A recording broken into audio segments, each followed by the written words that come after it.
রাগ একটি অনুভূতি যেটি সকলের মধ্যেই থাকে, কিন্তু সমস্যা এখানেই হয় রাগের বহিঃপ্রকাশ।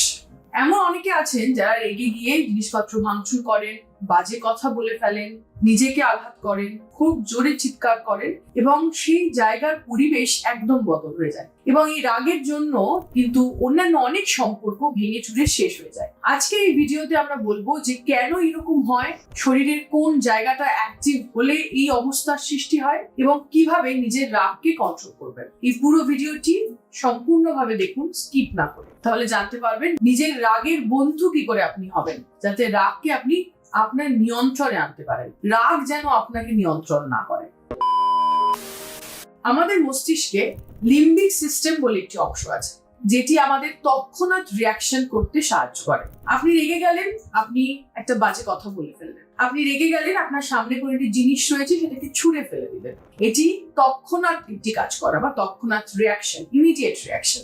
এবং প্রিফ্রন্টাল কর্টেক্স বলে একটি এরিয়া আছে, যেটি আমাদের কোনো কিছু সম্পর্কে কনসিকুয়েন্স বোঝায়, অর্থাৎ আমি যদি এটা করি তাহলে কি হবে। কিন্তু যখন রেগে যাই আমাদের লিম্বিক সিস্টেমই সবচেয়ে বেশি অ্যাক্টিভ থাকে, সে কারণে বেশিরভাগ মানুষ তৎক্ষণাৎ একটি রিয়াকশন দিয়ে ফেলে। কিন্তু কি হয়, এটা মজার বিষয়, আপনি যদি নিজেকে 10 সেকেন্ড থেকে 15 সেকেন্ড অব্দি একটু সময় দেন, তাহলে কিন্তু আপনার লিম্বিক সিস্টেম সেরকম ভাবে অ্যাক্টিভ হবে না। আপনি যদি একটু অপেক্ষা করেন, আপনি যদি একটা বড় নিঃশ্বাস নেন বা 1 থেকে 10 অব্দি গোনেন, তাহলে কিন্তু দেখা যেতে পারে যে আপনার লিম্বিক সিস্টেম ততটাও অ্যাক্টিভ হবে না যতটা আপনার প্রিফ্রন্টাল কর্টেক্স অ্যাক্টিভ হবে। প্রিফ্রন্টাল কর্টেক্স অ্যাক্টিভ হলে কিন্তু আপনি র্যাশনালি ভাবতে পারবেন, কিরকম আমি কেন রেগে গেলাম, আচ্ছা রাগ ছাড়াও তো আমি অন্যভাবেও তো রিয়াক্ট করতে পারতাম।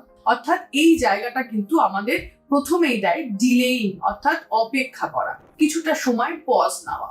দ্বিতীয়ত হচ্ছে আপনাকে বুঝতে হবে যে আপনি রেগে যাচ্ছেন। আমাদের শরীরের ভেতরে ফ্লাইট অ্যান্ড ফাইট মোড তৈরি হয়, অর্থাৎ শরীরের ভেতরে কিছু শারীরিক পরিবর্তন দেখতে পাওয়া যায়, যেরকম ধরুন হার্টবিট বেড়ে যাচ্ছে, আপনার ঘাম হচ্ছে, আপনার জোরে চিৎকার করে কথা বলতে ইচ্ছা করছে, গলা শুকিয়ে আসছে, কান মাথা লাল হয়ে যাচ্ছে।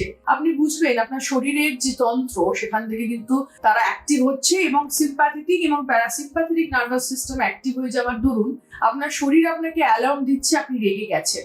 এইটা আগে আইডেন্টিফাই করুন যে আমি রেগে গেছি, তাহলে কিন্তু রাগ কন্ট্রোল করা আরো অনেক সহজ হবে। যার উপর রেগে গেছেন, যে স্থানে বসে আপনি বা দাঁড়িয়ে আপনি রেগে গেছেন, চেষ্টা করুন সেই জায়গাটা থেকে সরে যেতে, দূরে চলে যেতে, নিজেকে ডিস্ট্র্যাক্ট করতে। সবসময় এটা মনে করুন যে আমি যে কাজটা করেছি, আমি যে রাগটা করলাম যে কারণে, হয়তো আমি করেছি বা সামনের মানুষ করেছে, সেই কাজটার কি কোনো পজিটিভ পয়েন্ট আছে, খুঁজে বের করুন সেই পজিটিভ পয়েন্টটা। এবং সবচেয়ে ইম্পর্টেন্ট, রাগের দুটো দিক আছে, একটা অন্ধকার এবং একটা আলো। আমরা সবসময় অন্ধকার দিকটাকেই প্রকাশ করি, কিন্তু ধরুন আপনার উপর কেউ রেগে গিয়ে বা আপনি যে দোষটা করেননি তার জন্য আপনাকে দোষারোপ করা হচ্ছে, আপনার তো রাগ হচ্ছে বুঝতেই পারছি, কিন্তু দুঃখও হচ্ছে। কিন্তু আপনার মনে হচ্ছে কেন ও আমাকে একটু বুঝলো না, এই কথাটা আমাকে কি করে বল। এই দুঃখটাকে প্রকাশ করুন, সামনের মানুষটিকে এইভাবে বলুন, তুমি আমাকে বুঝলে না, আমার খুব কষ্ট হলো, অর্থাৎ নিজের ফিলিংসটা শো করুন। দেখবেন অ্যাগ্রেসিভ জায়গাটা কিন্তু অনেকটাই আপনি অ্যাভয়েড করতে পারছেন। নিজের রাগকে কন্ট্রোল করুন, রাগ একটি অনুভূতি, একে কন্ট্রোল করতে পারলে কিন্তু আপনার অন্যান্য সম্পর্কগুলো যেগুলো ভেঙে যাওয়ার পথে বা ভেঙে যাচ্ছে, সেগুলোকে কিন্তু আপনি মেরামত করতে পারবেন। ধন্যবাদ।